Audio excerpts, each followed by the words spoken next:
Господин Реститую, как вы оцениваете организацию местных выборов в Абхазии? Juan, ¿cómo evalúa la organización de las elecciones locales acá en Abjasia?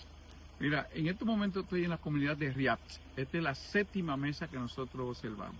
Y esta me llama poderosamente la atención porque estamos en pleno campo, alejado de la ciudad de Gol.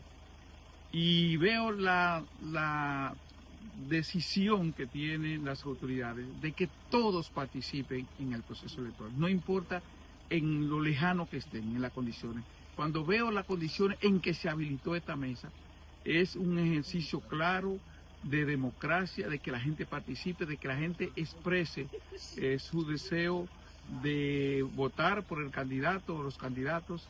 Y me parece muy loable que estas elecciones municipales y parlamentarias que está haciendo la comunidad de Abjasia en el día de hoy. Estoy muy contento, muy satisfecho y quiero que un ejemplo de democracia para el mundo. Итак, мы объехали уже 6 участков. Сейчас мы находимся на 7-м участке. И этот участок особенно меня поразил, потому что мы находимся далеко в сельской местности. Село Ряб, где мы сейчас находимся, оно далеко от города Гал. И меня действительно поразило то, что даже в таких отдаленных участках организованы избирательные участки для того, чтобы все граждане Абхазии могли свободно выразить свою волю и выбрать своих кандидатов. Мне кажется, это истинное проявление демократии.